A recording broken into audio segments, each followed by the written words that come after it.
All right, guys, here we go. Welcome in. It's another edition of the NBA Tip-Off Show. It is powered by WagerTalk.com. At least we hope so. Anyway, hope it's coming through to you. Welcome in. We do have quite the group here today, and I mean really quite the group. I'm not being just generous there. I mean, it's quite the group. Group you probably know here already is Rob Vino, SportsMemo.com, joining us. Tony Finn, WagerTalk.com, joining us, as well as the Profit Man, Mr. Ski Profit, on one hell of a roll right now in the NBA. And congratulations there, Ski. You've been crushing it here, my friend.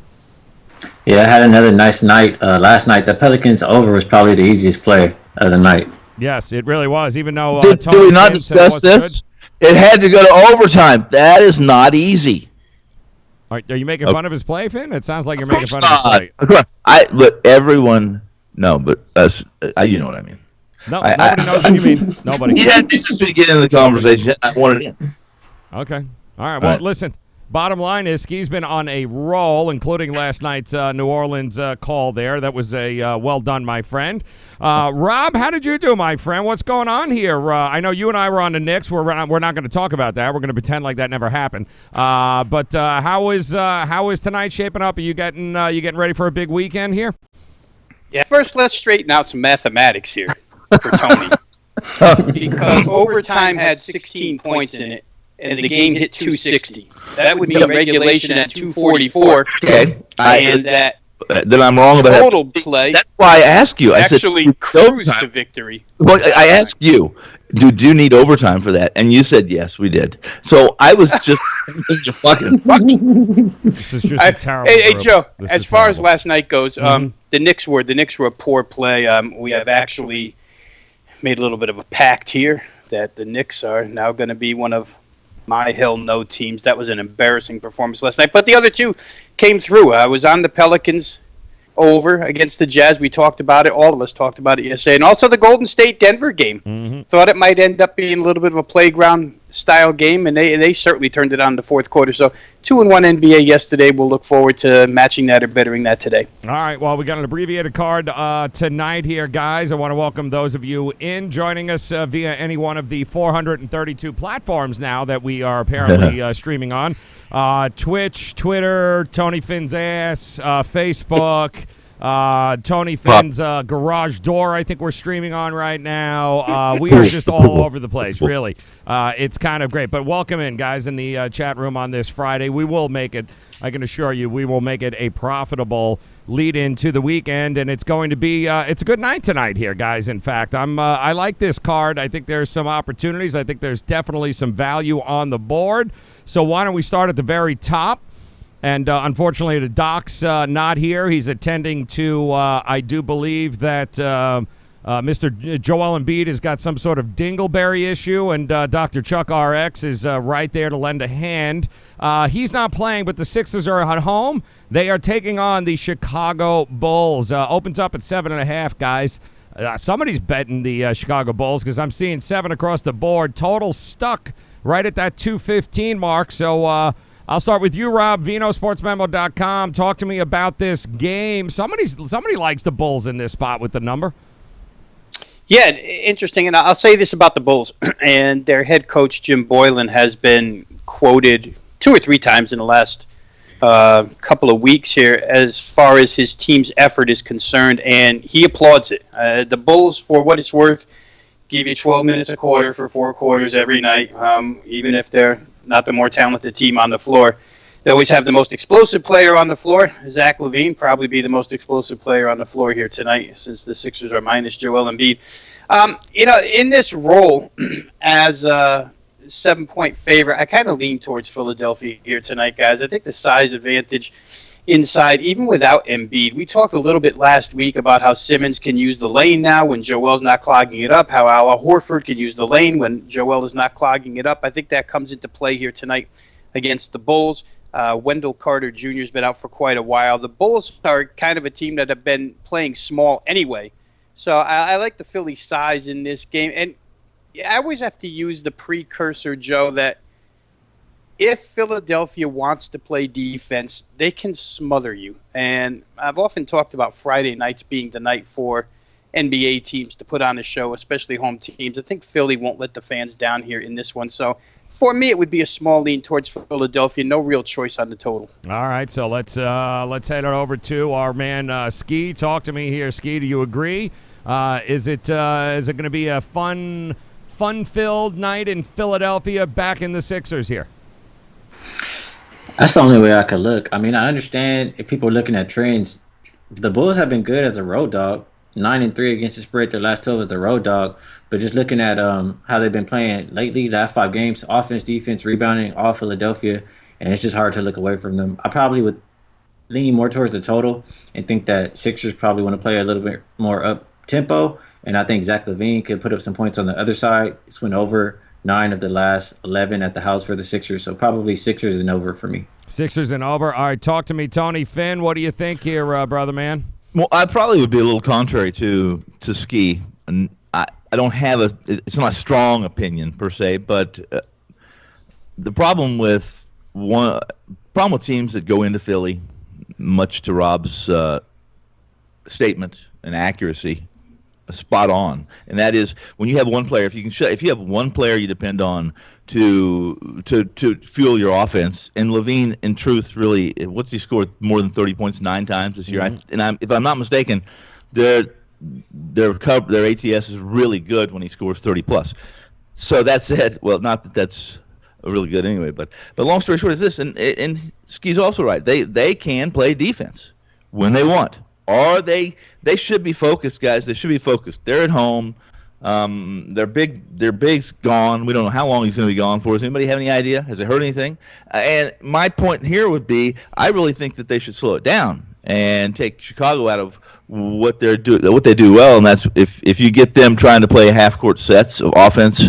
I think they're less than. And I would be leaning here towards the under. All right, looks like it's unders. It's Philadelphia. I can tell you this: Chicago and Philly. Philadelphia 6-1 against the number in the last 7 versus Chicago, so they have handled their business against this team. That's going to be 7 o'clock here tonight, guys. Leading us into another 7 o'clock game here. How about the Wizards traveling to a very healthy, for the first time healthy, Toronto Raptors team? Opened up as a 9.5-point favorite. Toronto does, and it looks like that's up to 10.5. Total creeping up. 229 it opens up. I'm seeing 230.5. I'm seeing 231. No doubt here, Rob Vino, they are healthy again. Gasol, Fleet probably back. Siakam already back. Powell already back. They are at home. They have been a juggernaut at home, and I think Bradley Beal's playing, so there's always that for Washington. But what do you think? Double digits in this game? You got a problem laying it? I don't know about laying it, Joe, but I think I'd play over in this contest. We talk about Toronto's health and how they've gotten back to full health. The same amount of injuries were being fought through by the Washington Wizards at the same time. And now there, as you mentioned, Bradley Beal kind of completes their full return to health here. I even saw a mention of John Wall the other day. I almost forgot John Wall was on this team. But he actually is improving a little bit health-wise. The last 5 games between these two teams, total points produced, 240, 230, 232, 278. There's a couple of overtimes in that, 278 and 232, all of which are at least equal to or above the 230 that we're staring at here. Although as we talk, Joe, and you can let us know afterwards, I think I see a bump to 231 in some spots. Now, not surprised at over money coming in here. Toronto shoots 61% from the field against Oklahoma City the other night in what was actually the second game, having most of their guys back. Marc Gasol returned the other night, helped out, but they had a huge lead, built totally on offense against OKC. OKC did their usual, let's get down by 25 and come back and rally and push Toronto to the brink. But they've had a day to recover of rest back home against the Wizards. I just think these two teams want to go. We've talked about Toronto loving to put up fast break points. So for me, it would be over. What I saw earlier was 230, but whatever it is now, I would take it over. All right, he liking the over there. If I could persuade you there, Mr. Ski Prophet, if I could say that, hey, listen, Washington, Toronto, you know what? He's right. The over. 5-0 in the last 5 in this Washington-Toronto series. Fully healthy, Beal going. Is there any reason not to believe they're not going to score 240, or does Toronto's defense scare you a little here?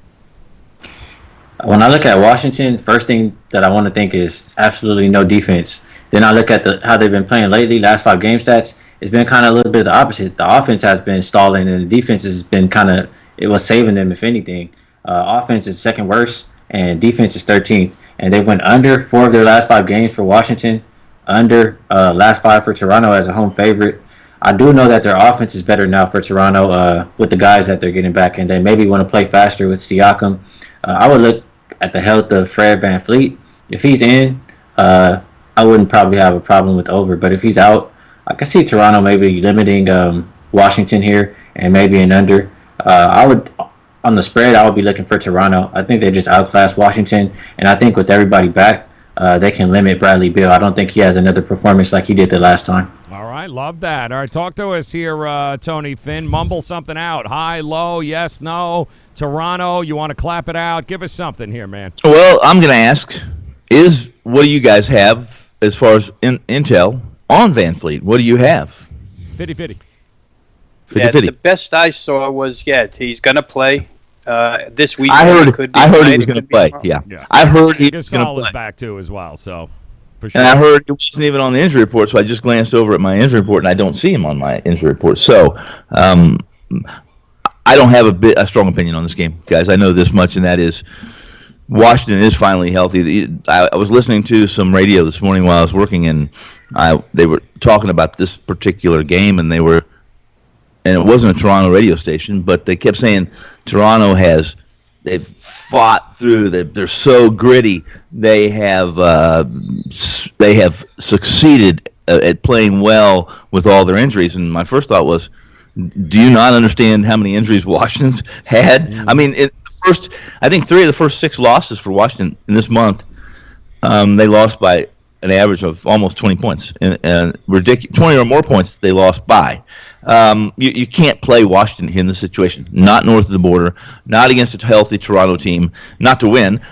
You might be able to take the handicap here, but my first inkling on this was when I saw the handicap and read the injury reports was to move on, Tony. You've wasted enough time. Oh, all right. That was great. That's a lot of shit you spewing out for nobody that didn't have an opinion here, guys. Did you guys catch that? It was like 10 minutes of an opinion that he didn't have. So I'm sorry that I cut that short. I'll make it longer. Keep typing. You just keep typing over there while we send a shout out to Arthur Fonzarelli in the chat room there over at YouTube, guys. Arthur, welcome in. Hey, Shedrick Bryant joining us fresh off from work.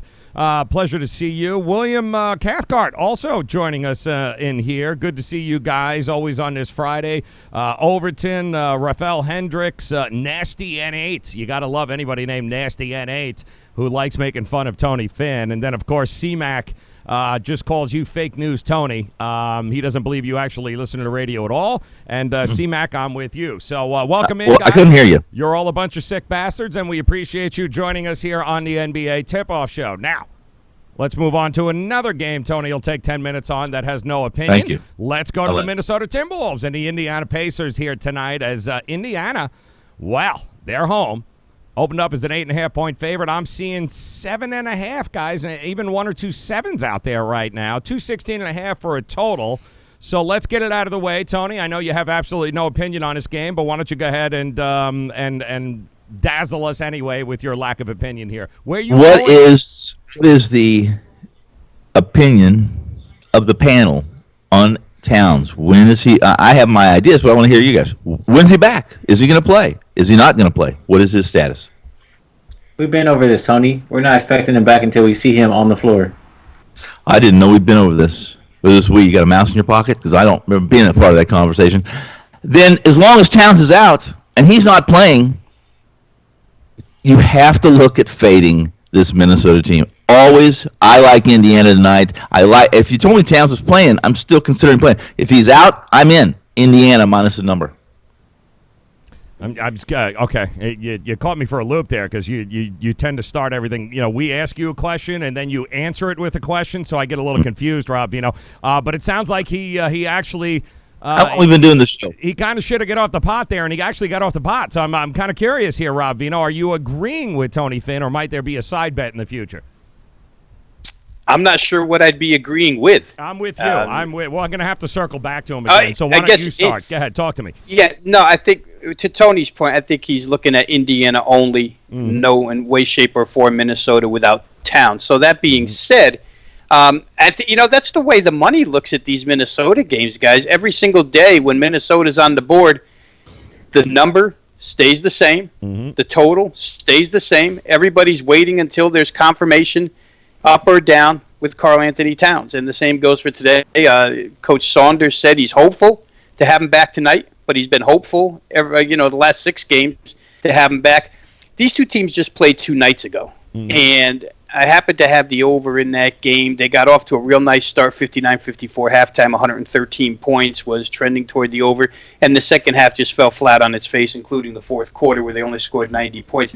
I'm inclined, Joe, to go ahead and play that one more time here at 216 and a half with or without Towns. Minnesota's road efforts have been absolutely miserable on the defensive side. I think their game totals on the road average 230 points per. Some of that now obviously includes Karl Anthony Towns, so we don't want to get too carried away with that number. But Indiana had been on a real good over streak offensively up until the last couple of games where the shooting went south a little bit. I expect them to come back here and shoot real well. I think Minnesota will allow that, and Minnesota will get more than the 99 they got the other night. To me, 216 just there, 216 and a half just seems a little bit low. I love it. And big shout out once again to chat room. Ski J Money in the house, man, sending his what's up. And listen, Jake Bitten 24 loves himself some Tony Finn. Says Tony's a monster. We're just hating, and you're absolutely correct. We are hating. But he is no. He is. We love Tony Finn. We only bust his balls there. But a couple of interesting Trap Mixtape Reviews says Minnesota 6-1 against the number against East teams. So, Ski, Indiana has handled their business, let's face it. And, I don't know, at home, is that going to be any different? This is one tough-ass team, especially inside the paint, man. What do you think? No Karl Anthony Towns makes it an uphill battle for Minnesota. On the total, I would agree with Rob. I kind of lean more towards over. We know Minnesota has wanted to play fast, and that's the only way I would look. On the side, it's a fade for Minnesota. 1-4 against the spread their last 5. First competition, they don't step up. 4-10-1 against that number. Their last 4 as a dog, they're 0-4. There's no reason. I mean, look at the trade they just made. It looks like they don't care about winning. So I would go with the Pacers. We know the Pacers are good at the house. 4-1 against the spread their last 5 games. 10-5-3 home favorite. Versus these lesser teams, they smash them. 15-7-1. Versus 45% win teams or less, and their last 10 games as a favorite, they're 8-2 against the spread. So I would go Pacers. All right, he's going Pacers, and unfortunately, that's an agreement with Tony Finn, which means no side bet. We'll move on. Finn, you sticking with your play?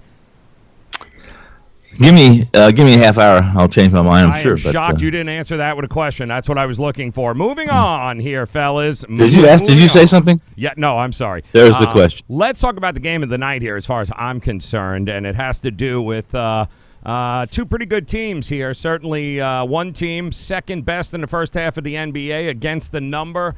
Pretty damn profitable. The markets just have not caught up with this team for some reason. And they're playing another team that's also done pretty good against the number in the first half.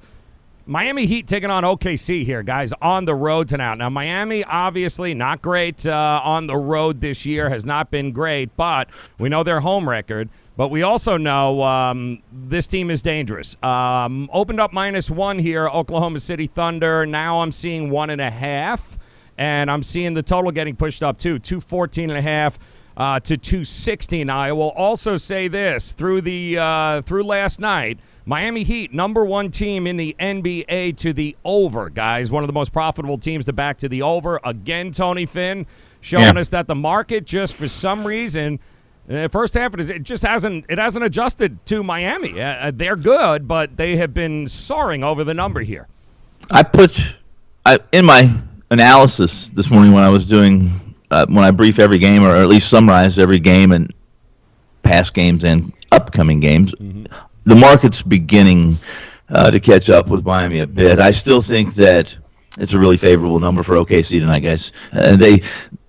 They're Miami against a guard-heavy team is going to struggle. At least they're going to have to use more of their bench than they would like to use probably. And in this case, Miami's not been good on the road. I think they were 10-10 the first 20 games on the road. I don't, and you want an obscure number. I don't pay much attention to these trends, but I have them. They're 5-13 against the number on Fridays. How's that? That's some obscure shit right there. Yeah, it is. But I'm saying you're pulling that out, Finn. Yes. I like the Thunder here in this situation. It's a really good spot for them. They're at home. They're healthy. They're going to take it to Miami, inside, outside, and do what they do best, even without Westbrook, and that's bother the hell out of teams. Wow. All right. So to recap, I believe here, Ski, and I'm feeling it. I'm feeling there's a side bet here, brother. So I'm going to throw it at you. He's basically saying the Heat are toast on the road. They can't win, man. Can't win at OKC. But there are some people who think OKC, you had your fun in the first half, but now reality is going to set in here, and they're going to come back towards the middle a little bit. What do you think? Man, I hate to agree with Tony so much. For Christ's sake. It's absolutely no effing fun to agree with me. No, this is terrible. This is absolutely – go ahead, man. The thing is, I like OKC if Steven Adams is playing. I feel like they're like kind of playing games with him. He was on the report, then he's off the report. Now he's back on and he's questionable. I just kind of lean more towards him not playing. And if he doesn't play, then I would look towards Miami. The thing is, at the same time, I don't trust Miami on the road. So I'm looking to play OKC or pass. If Adams is playing, I'll be on OKC. And as far as the total, you nailed it, Joe.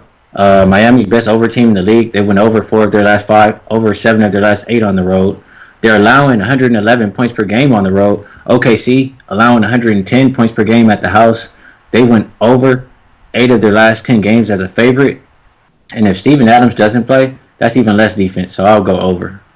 Going over. Rob Vino, talk to me here, brother. Where do you see this? I got a lot of OKC love here. This is a lottery team, is it not? I mean, help me out here, Rob. What's going on? Is there no Miami Heat love in this room here today?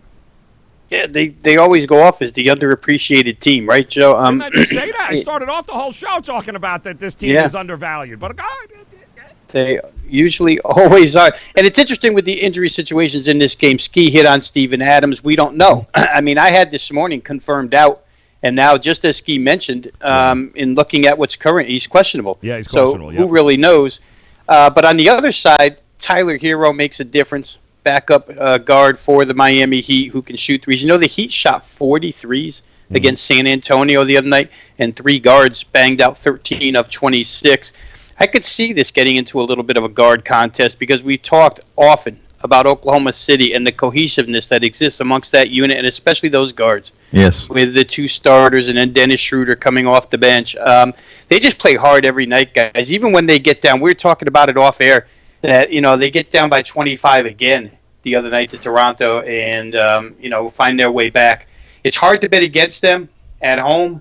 I would think that the best way to look here is over, and I would be in full agreement with Ski. If Steven Adams is in the middle to play defense, remember, Nerlens Noel is probably not in this game either, so both centers likely. If Adams is out, you likely have both centers out, but you got 2 question marks right now. Might have to pay attention, about an hour before this game tips and just see. But if there's nothing in the middle for OKC, I can see this game getting well over 216. Yes, I can, with Kendrick Nunn dropping 35, Jimmy Butler another 30, Tyler Hero off the bench for 25, and a 20-point win for the Miami Heat. I digress.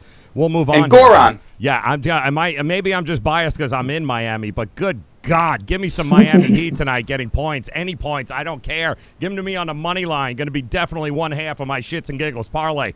How about this game here, guys? And this is fantastic. Why are the San Antonio Spurs giving 8.5 points to anybody? I don't know. I'm going to start with Ski because he went from hell no, San Antonio, to hell yes. But now they're laying 8.5 at home to the always reliable Atlanta Hawks. And when I mean reliable, meaning they ain't going to play no defense. We know that. So I don't know. Is 8.5 enough? Is it too much? The total? 230 here, Ski. Talk to me about San Antonio. Back to the hell yeah, back to the hell no, wait and see. What are we doing with that? Well, I agree. That number is kind of high, especially off that last performance. I'm not looking for San Antonio to come in here and get a double-digit win. That's just something I'm not interested in. The Hawks, They're off 2 days rest. Mm-hmm. They got to win in that last game. I would be looking to play on the Hawks. I think that they can get to playing some good ball. They're a little bit healthier than they have been. I would look towards them on the sides. As far as the total, I don't really see much defense being played. I think both teams will be comfortable playing faster. This went over 9 of the last 13 for the Spurs, over 6 of the last 7 at the house. I'll go over, and I'll take the Hawks. Oh, taking the Hawks. Tony Finn, Patrick in the chat room would like you to sit your ass up, please. Just saying. We can only see. There you go. That would be great. You need a phone book? What do you need over there? Talk to me here, Tony Finn. San Antonio, 8.5 points at home. What do you think? Okay, good stuff. Thanks, Finn. Appreciate that there. What do we got? Tony Finn's, his lips are still moving. I just can't hear him. How about it, Tone? Fix that microphone, Tony. Fix that microphone. Rob Vino, you there, brother? I am, but yeah. Okay. So we're just going to Tony. pretend. You know what, Rob? We're just going to go to you. We'll come back to Tony while he claps it out. In the meantime, talk to me about San Antonio, my man. Talk to me. Yeah, it's and again, for those who maybe are watching for the very first time, I generally come at these games from a totals perspective, first and foremost. And the San Antonio Spurs, the last 2 games, just leave you scratching your head a little bit. This is a team that was playing with pace, scoring a ton of points.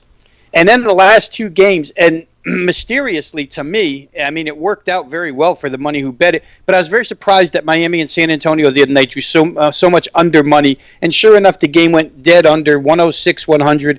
The game before that, San Antonio, Toronto, 105-104, another dead under, off the heels of a whole bunch of overs. And just when we think San Antonio's this high-flying, high-scoring team with no defense, it almost seems like Greg Popovich puts the brakes on it because he's a defensive-minded coach and decides we're not going to play that way for a couple of games. I would really love to just get in and play over in this contest, but I don't know which direction this team's headed right now based off of the last 2 games. Haven't shown any offensive explosiveness, and they've been far better defensively. So for me, a little bit of question where the total is concerned. If Jeff Teague, or when Jeff Teague is available for the Atlanta Hawks, is when I'll start looking to play the Atlanta Hawks again, because that second unit just got a whole lot better with Jeff Teague at point guard, but he's not going to play tonight. So I'll let this one go, but I'll be looking for the Hawks down the road here. Last 5 games between these two guys, the under has been the profitable way to go. Last 5 have gone under the total. Tony Finn, are you back with us, my friend? Actually, that was the best you sounded just a few minutes ago, but is the mic back on? The party's over then, if that sounded good. I knew that wasn't going to last. Talk to me. San Antonio, brother. You remember Wednesday when I spoke to the audience in the panel here? I said if this total is 235 or less, you play the over. And what's the current number? Do you not remember me saying that? San Antonio, Atlanta, on the Riverwalk, 235 or less. Over. What's the number? Oh, you're asking a question again. I'm sorry. The over is 230.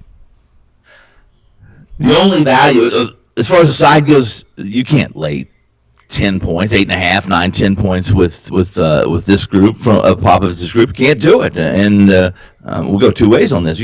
I love the over in this game, but I am particularly fond of a sneeze and wheeze parlay that would be the dog and the over, and that would be Atlanta and the over. But I like the over here, guys. Really, I do. You like the over in this one? All right. You can't control tempo when you're dealing with. I don't care who is playing Atlanta. It's difficult to control tempo. Okay. Well, let me ask you this, guys, because on a side note, and a big shout-out once again, OG in the house over there. Good to see you. Jose, Don, Shedrick, Lalo, Teague, and Young will be starters maybe, probably, at some particular point till they can figure out the rotation. But talk to me here, guys. We got 1, 2. We've got Portland, Dallas, Hawks, Spurs, and Washington, Toronto. We got 1, 2, 3. We got 4 games, guys, at least 230 points, as it appears, and over tonight in this. And, you know, Ski, I'll ask you over here, is the market maybe just overvaluing, or are all 4 of these games, you think, pretty good shot at least 230 points? Those overs, I'll tell you right now, if I have to pick them all, Memphis over, Toronto and Washington under. Atlanta Spurs over, and what's the last one? Well, you got Portland, Dallas, and Washington, Toronto. Portland, Dallas. I don't have an opinion, but the other two probably 2 overs and 1 under. Yeah, it just seems like a lot here, Rob. I mean, 4 out of the 7 games here, we're expecting 0 defense tonight, proving your point that you always harp on. Fridays are a different animal, man. Guys get jacked up for it, man. They're ready to go. And we just have some miserable defensive teams in all these matchups, Joe. I mean, this is more the 230 is really indicative of teams that don't play defense and want to go. I will start. Excuse me, while I clear my throat there. I'll start with Memphis. I come on this show constantly pounding them over the total, and I'll pound them over the total again tonight. I think that against Cleveland, where Kevin Love, this is a back-to-back for Cleveland, so Kevin Love will play tonight. He won't play tomorrow night.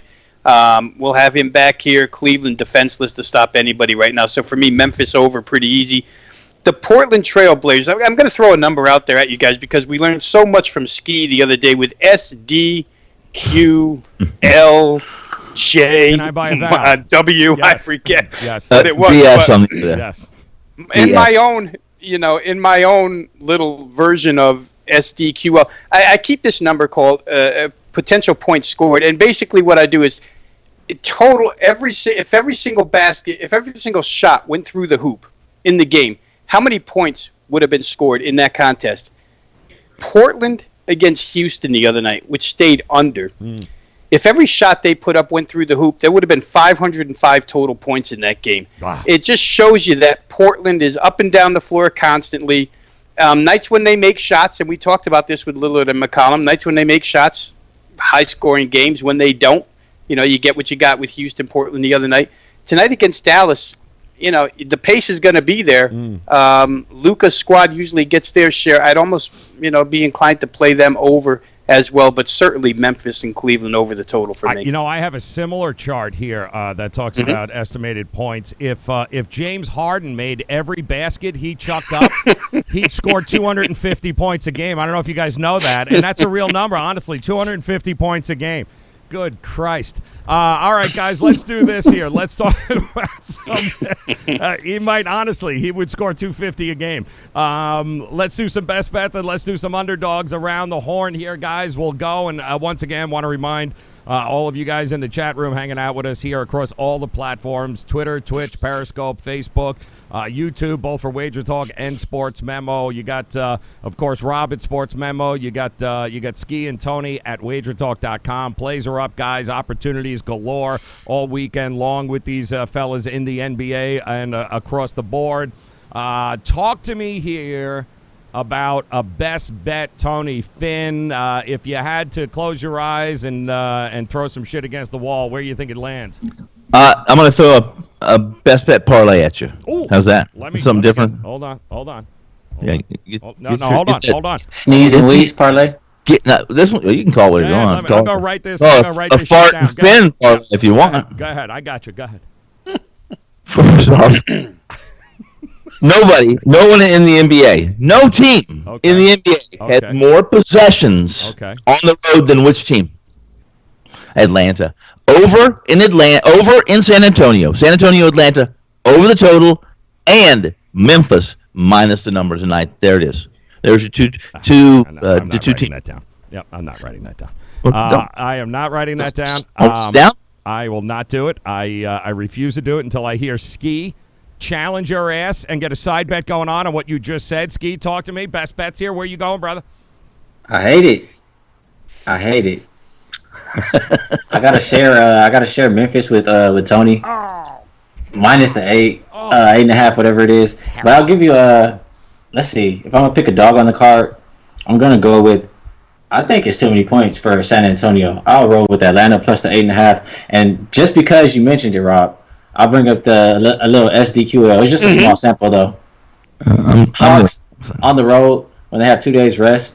And their last game, they won as a home dog. They're 8-0 against the spread. So I would look at the Hawks. Who's that? Yeah, that would be Atlanta Hawks. Can you hear us? Atlanta Hawks. Wasn't that who you said, Tony Finn? Someday I'll have control of the board. Yeah, you will have nothing. You will have nothing and enjoy it. So, Rob, where are you going, my friend? Where you? I know you love Memphis. You're becoming the Memphis is Tony's Utah to you. So, talk to me here, man. Yeah, I mean, we could start right there. I mean, as far as the best bets go, I'll take Memphis and Cleveland over the 229.5. Seems to me that will get there with relative ease. And then I'm going to go, I'll go a little bit off the grid here with this underdog play, guys, just because I saw a little bit of grit out of them the other night. I talked about up and down the floor with the Houston Rockets, but Portland really showed true the other night, as if they've still got fight in them. This is a team that's played without an entire front court for what is seemingly 2/3 of the season. I mean, they're so small, and to lose Rodney Hood on top of it a few weeks ago, it makes it difficult. But boy, Lillard and McCollum and everybody else out there with him played real well the other night. I think they'll stick within 7.5 points of Dallas here. So for an underdog, I'll take Portland plus the 7.5. Portland in the 7.5. All right, so Tony Finn, it's shits and giggles time here, my friend. Are you ready? Are you paying attention? I'm paying attention. All right, let's go. Shits and giggles parlay number 1. Give me the damn money line on the Miami Heat. I think you're all high. Miami takes down OKC. Not yet. A problem tonight. They're just going to add one to the win column on the road. This is going to go into win column. They're not 0-13 on the road. They're about 500 on the road. They're going to get the job done because I think the smoke and mirrors from OKC is about to get blown up. That's 1-1. Number 2, I'm going under in the Toronto Raptors game. I know Toronto's going to get over 100. There is no way that defense in that building, healthy the way they are, Washington is getting to 100 points. I think the market overvalued them with that blowout from a bad OKC defense there, giving people an opportunity to think that maybe this Washington team is going to come in there and drop 120. I don't think so. I think defensively, Miami shuts them down in that building. Toronto shuts them down there. I'll take the under 230 points. Give me the under 230. Give me the Miami Heat on the money line. And that's your shits and giggles parlay, Tony Finn. What do you got to say about that? How do you spell shits? S-H-I... Mind ridiculous over there. Guys, make sure you get to WagerTalk.com. Make sure you get to SportsMemo.com all weekend long. I think it's going to be one hell of not only a card here tonight, guys. You got a lot going on. You got college hoops, of course, a limited card tonight. Good Big Ten matchups. You've also got... a couple of guys, I think, still playing football there, Tony Finn, yes. in the National Football League on Sunday. Yes. Exciting stuff. It's good stuff. It's going to be a great weekend. And you got a 50-year-old fighting in a ring who's fighting a 60-year-old that he's going to wheel in that he picked. And, there's a UFC match, too, that's already rigged at minus 330 if you want it. So bottom line, guys, enjoy the weekend. Make sure you visit all of them. We'll be back on Monday. We'll do it all over again. Tony Finn, Ski, Rob, appreciate the time, guys. Enjoy the weekend. Good luck. We'll talk to you again on Monday. Always a pleasure, Joe. Ski? Oh, boy. Yeah. Ski. Where's the side bet? Isn't it great when his mic didn't work? Isn't it great? Good luck, guys. Have a good one. We'll talk to you on Monday.